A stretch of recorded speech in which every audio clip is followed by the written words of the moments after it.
Hi అండి. అందరికీ నమస్కారం. 'బ్రహ్మముడి' సీరియల్ ఈరోజు ప్రోమోలో ఏం జరగబోతుందో చూద్దాం.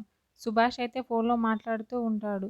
అవునా! నేను క్లియర్ చేస్తానులే అని చెప్పి ఫోన్ పెట్టేస్తాడు. వెంటనే కావ్య, కావ్య అని చెప్పి అరుస్తూ ఉంటాడు.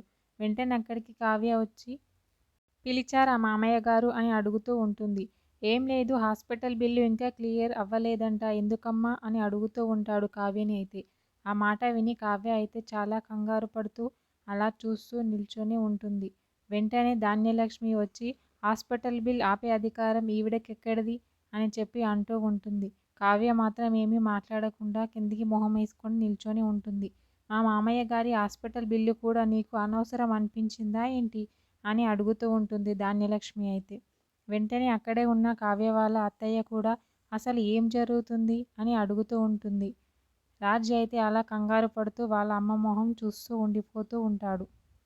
వెంటనే వాళ్ళమ్మ లక్షల అవసరాలు ఉన్న ముందు తాతయ్య గారి హాస్పిటల్ బిల్ క్లియర్ చేయాలి కదా, మరి అది ఎందుకు క్లియర్ చేయలేదు అని అడుగుతూ ఉంటుంది. కావ్య రాజ్ అయితే ఒకరి మొహం ఒకరు చూసుకుంటూ ఉంటారు. కావ్య వాళ్ళ అత్తయ్య ఏదో పెద్ద విషయమే దాస్తున్నారు అని చెప్పి అంటూ ఉంటుంది. ఆ మాటలకైతే రాజ్, కావ్య అలా షాక్లో ఉండిపోతూ ఉంటారు. ఓకే, థ్యాంక్ యూ అండి. నా ఛానల్ని సబ్స్క్రైబ్ అండ్ లైక్ చేయండి.